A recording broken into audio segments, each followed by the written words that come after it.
The weekend began with ominous clouds gathering over the Jersey shore, signaling trouble ahead and casting an uneasy mood over the coastal towns. Locals watched the sky darken, feeling the tension in the air as the first signs of the approaching storm appeared. By Saturday night, a powerful nor'easter unleashed fierce winds and relentless rain, lashing the shoreline and rattling windows. The storm's arrival was sudden and dramatic, with gusts howling through the streets and rain pounding rooftops. The ocean roared with fury, waves crashing onto beaches and boardwalks, transforming the familiar landscape into a scene of chaos. Seawater surged over the sand, and the relentless pounding of the surf echoed through the night.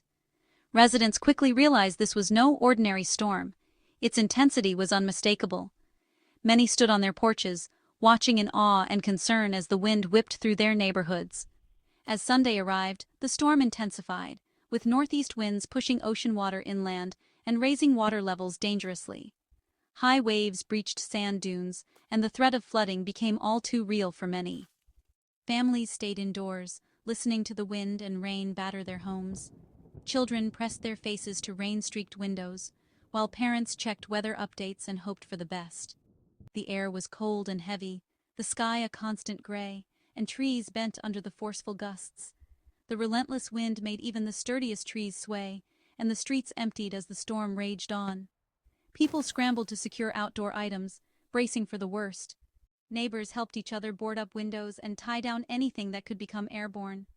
By Sunday night, flooding began in low-lying streets as high tide and storm surge combined. Water crept up driveways and covered roads, making travel dangerous and forcing some to seek higher ground. The slow-moving storm promised more wind and rain through Monday, escalating the threat and leaving residents anxious about what the next day would bring. Streets near the beach flooded, and the situation grew more dangerous for coastal communities. Emergency vehicles patrolled the area, ready to respond as conditions worsened. The Jersey Shore was in the grip of a major weather event, with everyone bracing for what would come next. The sense of community was strong as neighbors checked in on each other and prepared for the long hours ahead. The nor'easter's destructive path had only just begun, leaving the community to wonder how much more the storm would bring before it finally passed. A nor'easter is a powerful storm that strikes the East Coast, often bringing severe weather conditions that can last for days. Named for its fierce northeast winds, these storms can be incredibly destructive. Unlike hurricanes, nor'easters form when cold Canadian air collides with warm, moist Atlantic air, creating a volatile mix that fuels the storm.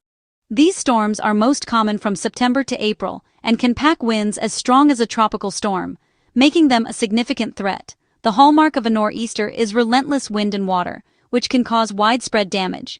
Gusts can reach 60 miles per hour, toppling trees, damaging buildings, and knocking out power, leaving communities in the dark. The ocean responds with massive waves, battering shorelines and eroding beaches, which can lead to long-term coastal damage. Heavy rain or snow in winter adds to the chaos, flooding streets and overwhelming drainage systems, making travel nearly impossible. The greatest threat comes from storm surge, when wind-driven ocean water floods coastal towns, especially during high tide, causing severe flooding. Homes and businesses can be inundated in minutes, leading to significant property damage and potential loss of life. The Jersey Shore storm was a textbook nor'easter, slow-moving, drawing in warm ocean moisture, and unleashing days of wind and rain, causing extensive damage. Its long duration made flooding and damage even worse, leaving communities struggling to recover. Understanding nor'easters explains why coastal communities take them so seriously and prepare extensively. Preparation and respect for these storms are essential for survival, as they can strike with little warning and cause widespread devastation. The nor'easter's heavy rain and storm surge overwhelmed the Jersey Shore, flooding towns and roads. By Monday afternoon, high tide brought the worst flooding since Superstorm Sandy. Water surged over bulkheads, pouring into streets and neighborhoods.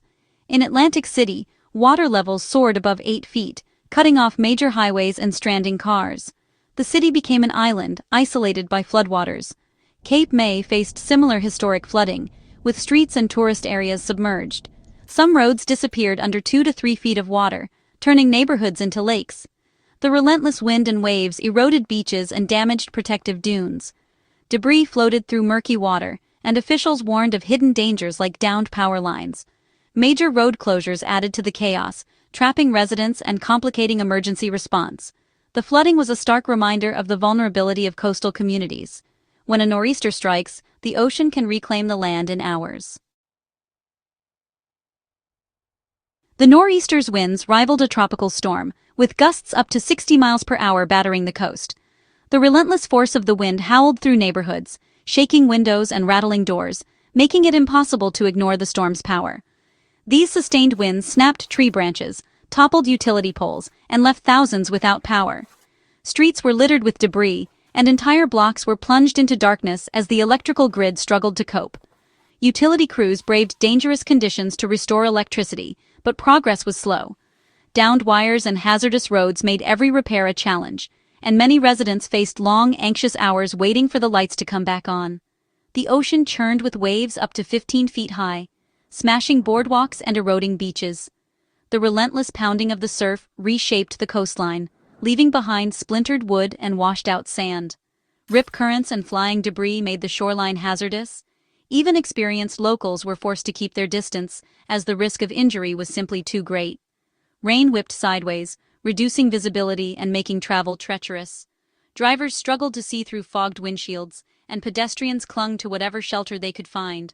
Signs and trash cans tumbled down streets, and walking outside became nearly impossible. The wind's strength made even the simplest tasks a struggle. For those in tall buildings or near the water, the constant rattling was unnerving. The storm's roar echoed through hallways, keeping many awake through the night. The wind's relentless assault compounded the flooding, pushing ocean water further inland. Streets that had never seen water before were suddenly submerged, and residents watched anxiously as the tide crept closer to their homes. It was a force that tested the resilience of every community along the Jersey Shore. Neighbors came together, helping each other clear debris and check on those most vulnerable. The storm's fury was felt in every gust, every crashing wave. The sound of the wind and water was a constant reminder of nature's power.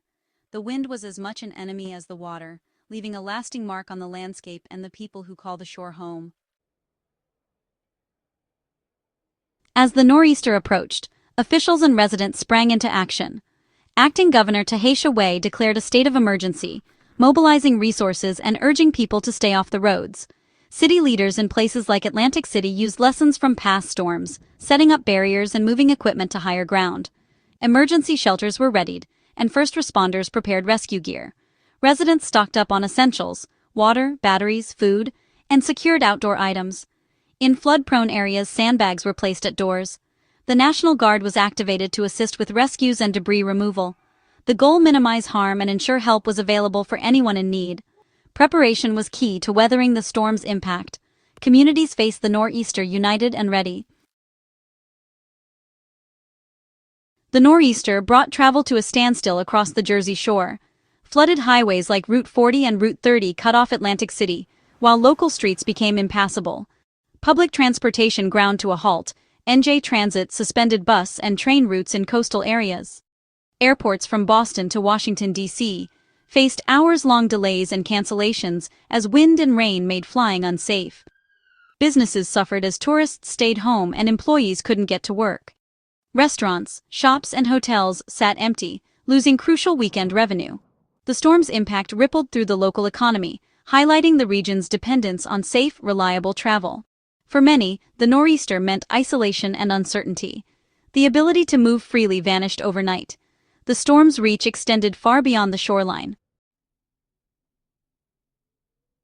The true story of the storm comes from those who lived through it. Scott Hartranft of Summers Point said, "The wind is so strong, I've never seen it like this before." Even longtime residents were stunned by the storm's power. Andy Chermala, visiting from Lafayette Hill, described, "The beach was all the way up to the walkway. The flooding was unbelievable. Social media filled with videos of streets turned to rivers and waves crashing over seawalls. The constant howl of the wind and floating debris made the danger real." These first-hand accounts reveal the storm's impact beyond statistics.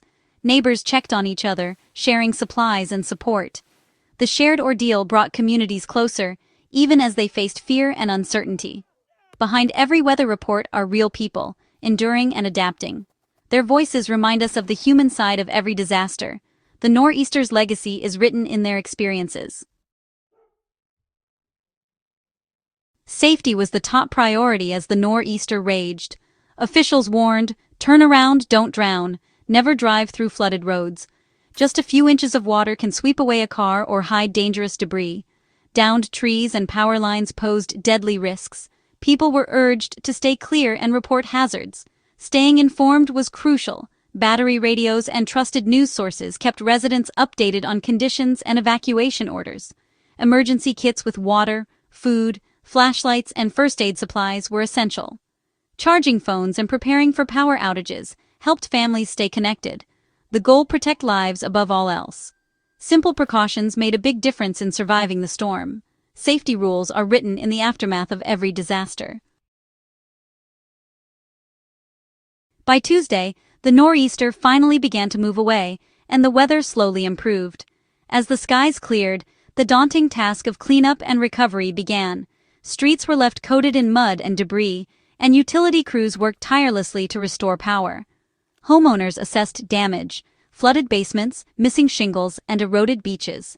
Officials inspected boardwalks and dunes, tallying the cost of repairs. The lessons learned would shape future storm preparations. Even as the rain stopped, dangers lingered. Flooded roads and weakened trees remained hazards. The storm was a powerful reminder of nature's unpredictability. Staying prepared and informed is the best defense. The Jersey Shore community would recover, stronger and wiser for the next challenge. The Nor'easter's story is one of resilience and readiness.